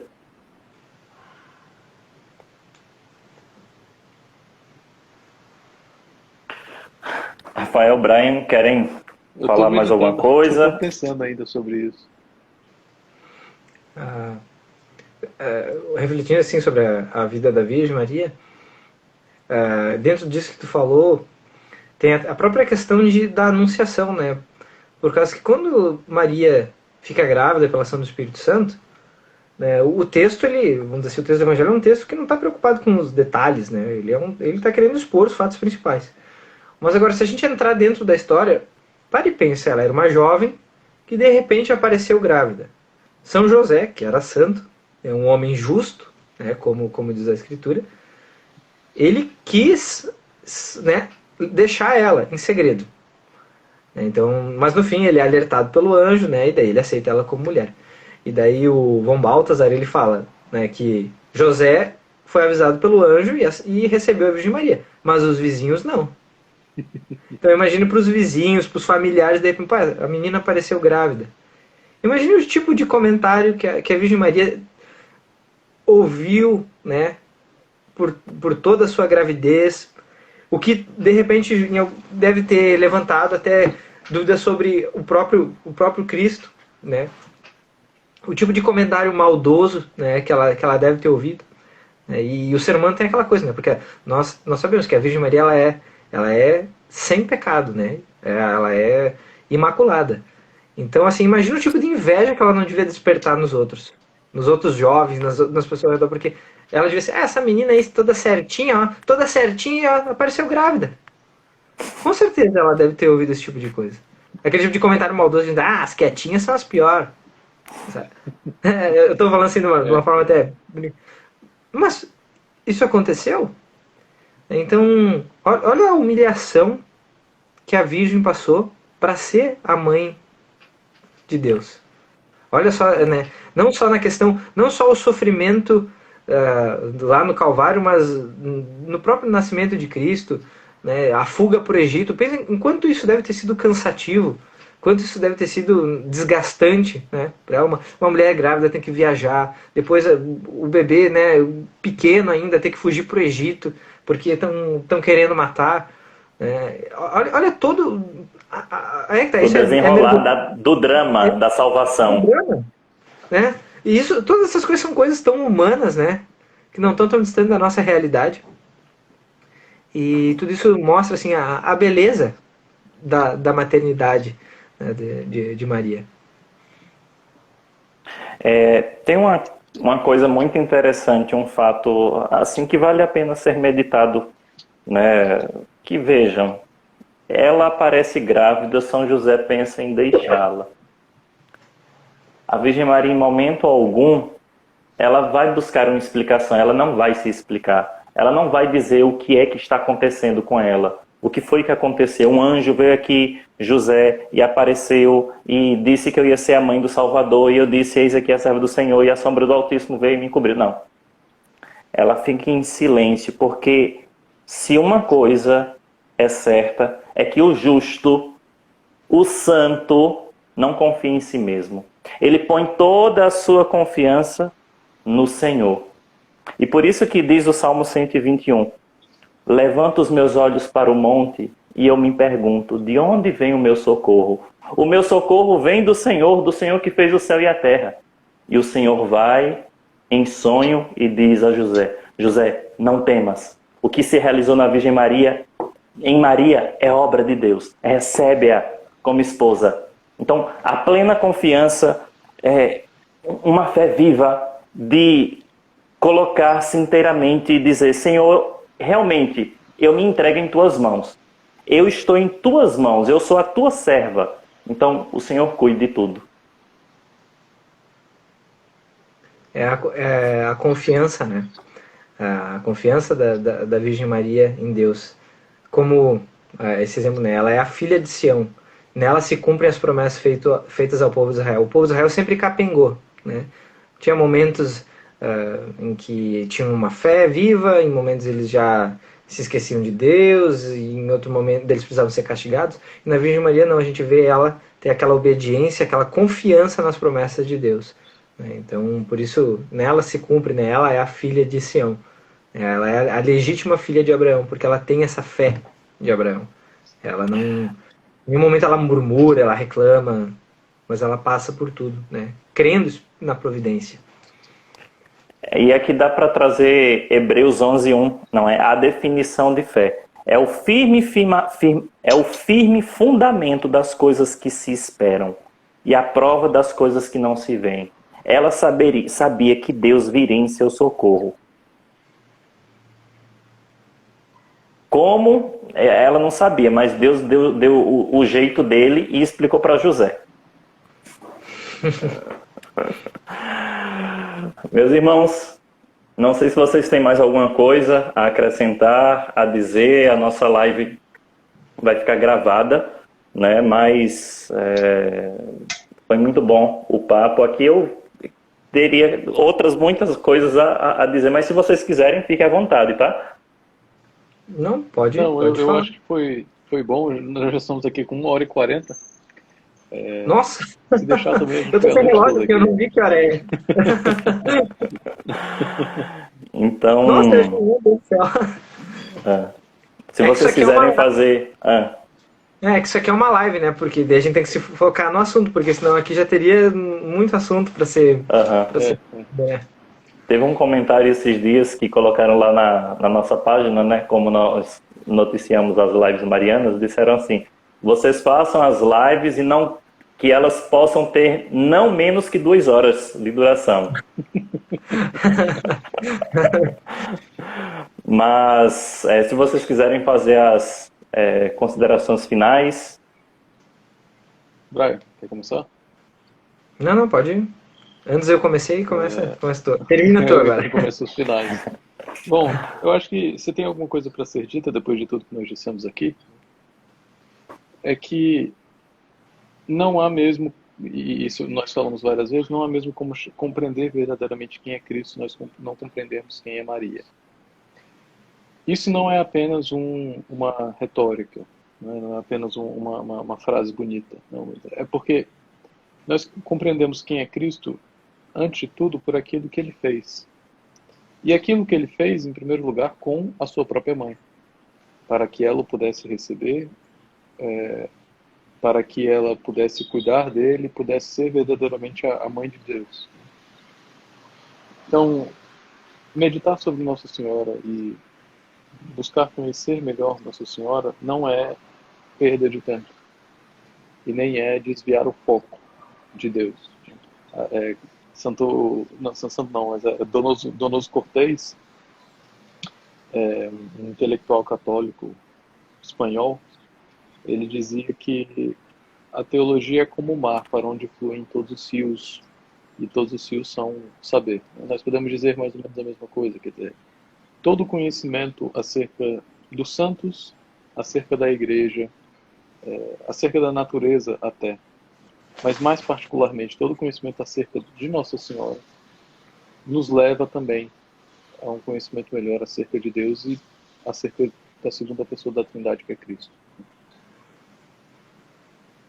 O que eu teria para dizer, assim, àqueles que, se tem de repente alguém que está assistindo essa live e começou a estudar a fé católica e ainda tem dificuldades com isso, medite sobre a vida de Cristo. Né? Medite sobre a vida de Cristo e você vai entender a importância da Virgem Maria, e não só isso, mas você vai aprender a amar ela. E é a meditação sobre a fé, a meditação sobre os dogmas. Os dogmas, né, a fé da igreja não é para a gente crer ou decorar como se fosse, sei lá, a fórmula de Bhaskara. Não é isso. A fé da igreja é para a gente meditar no coração, como a Virgem Maria fazia. Se você fizer isso e meditar sobre quem é Jesus, quem ele é, quem é esse homem de Nazaré, você vai conseguir compreender aos poucos por que a igreja exalta tanto, né, a mãe dele, né, vai ver que não é uma glória indevida, né, pelo contrário, é algo justo, é digno e justo, né, aquilo que é feito, que a igreja faz em relação à Virgem Maria. E mais do que simplesmente compreender, é o primeiro passo. O primeiro passo é meditar sobre a vida de Cristo, é um ciclo. Primeiro você medita sobre a vida de Cristo, e a meditação sobre a vida de Cristo vai te fazer compreender os dogmas marianos. E quando você começar a meditar sobre os dogmas marianos, você vai começar a entender mais sobre a vida de Cristo. E assim esse círculo vai fazendo com que você cresça cada vez mais, né, na graça e no conhecimento do nosso Senhor Jesus Cristo. Então, nada está aí à toa, nada aí é penduricalho. Tudo que a igreja tem tem um propósito. Né? Se a igreja faz certas coisas, é porque sabe que é frutuoso, sabe que é algo que vai levar os fiéis a crescerem. Então, seria isso. Então, é entender que nada do que está ali nos evangelhos, as palavras ditas por nosso Senhor, principalmente na paixão, tudo aquilo que está ali nos evangelhos, toda palavra dita, principalmente quando nosso Senhor estava do alto da cruz, não é casual, não está ali por acaso, né? Não é sem importância. Cada coisa foi pensada, cada coisa foi pela sabedoria divina para ser dita naquele momento exato ali. Filho, eis aí a tua mãe. Mãe, eis aí o teu filho. Eu sei que algumas dúvidas talvez ficaram ainda sobrevoando, né? Por exemplo, nós não tratamos dessa questão das imagens, de se ajoelhar diante de imagens, de beijar imagens, né? De comentar algumas músicas, por exemplo, que nós falamos que Maria nos abrace, nos acolha, né? Então, isso nós vamos deixar mais propriamente para o mês de outubro, né? Mas quem sabe alguns irmãos possam dar algumas pinceladas sobre essas realidades, né? Sobre esse culto que nós tributamos às vezes às imagens, né? De nos ajoelharmos, de beijarmos, e uma realidade, eu já estou explicando, né? É difícil. Uma realidade, um símbolo, uma cena pode ser interpretada dos mais variados modos possíveis. Então não é porque você vê um católico ajoelhado ali que ele está adorando. Porque, por exemplo, se eu estou conversando com o Brian ou com o Rafael, e num determinado momento o Rafael começa a chorar, ou eu encontro um dos dois chorando, né? Esse choro pode ser interpretado dos mais variados modos. Ele pode estar triste, ele lembrou de alguma decepção da vida, ou ele foi despedido, ou ele brigou com a namorada, com a mulher, ou está alegre. Então, uma única cena, um único símbolo pode ser interpretado das mais variadas maneiras. E a hermenêutica da caridade nos leva a interpretar de modo favorável o nosso outro, não é? Porque senão nós estamos sendo injustos com ele. Então, não vamos criar polêmicas por conta de que uma pessoa se ajoelha diante de uma imagem, já é adoração. Calma, não é assim também, já é idolatria. Não sei se vocês querem comentar alguma coisa, porque a gente já fecha de vez. A gente já fecha de vez, mas só para comentar, é a mesma coisa do uso da palavra adoração, né? Dependendo da sua criação, em alguns momentos você foi instruído a não falar que adorava, sei lá, eu adoro ver esse filme, eu adoro... Porque não, você não pode falar que adora, porque você só pode adorar a Deus. Até mesmo o hino brasileiro, né? O nosso hino nacional. Ó pátria amada, idolatrada. Tá vendo? Tá bom. Idolatria. Não dá para ser brasileiro. Não que alguém é brasileiro desse jeito. Mas isso aí é influência dos católicos. Exatamente. Isso aí é idolatria. Então, assim, é a mesma coisa. Quer dizer, é olhar para além daquilo que parece e buscar, em primeiro lugar, aquilo que... buscar a realidade, né? Se você vê uma pessoa fazendo alguma coisa, falando alguma coisa, em vez de você enrolar as escrituras e utilizar de porrete, é tentar entender o que está acontecendo. Mas é isso. Já encerrando, porque senão a gente já começa aqui e já emenda 2 horas. Brian, quer terminar ou falar alguma coisa? Eu só agradeço pelo convite, é um prazer conversar com vocês dois, com o Rafael. Rafael, sempre gosto de conversar com o Rafael, né? Já falamos várias vezes, né? Por mensagens, né? Bom, contigo também nem se fala, né, Jefferson? E eu fico muito, muito feliz, assim, por essa conversa, né? Agradeço, né? De novo, agradeço o convite, né? E Deus abençoe a vida de vocês, né? E de todos que nos ouvem, que a gente possa, acima de tudo, crescer na santidade, crescer no amor a Cristo. Porque é para isso que a gente está aqui, né? Não é só para a gente... Eu falo isso assim... Porque às vezes algumas pessoas acabam se tornando católicos porque acham que é bonito, e realmente é bonito. Mas acima de tudo, a gente é católico, a gente venera a Virgem Maria, a gente tem amor aos santos, porque a gente quer amar mais a Cristo. E esse é o fim da nossa vida. Esse é o sentido da nossa existência. Então que Deus ajude todos nós, o nosso país, que é um país que eu creio que, com todas as suas mazelas, eu acredito que Deus está fazendo coisas grandiosas no nosso meio. Então, glória que nós possamos nos achar dignos daquilo que Deus tem, né? Daquilo que Deus quer, né? Que a gente possamos ser servos fiéis, né? E é isso. Amém. Então, vou dar a bênção a todos vocês que ficaram conosco. E depois compartilhem essa live. O Senhor esteja convosco. Ele está no meio de nós. E por intercessão da bem-aventurada sempre Virgem Maria, neste mês que iniciamos o mês dedicado a ela, desça sobre vós a bênção do Deus que é todo-poderoso. Por intercessão da bem-aventurada Virgem Mãe, Ele que é Pai, Filho e Espírito Santo. Amém. Grande abraço, meus irmãos. Até mais. Obrigado por tudo. Tchau. Tchau.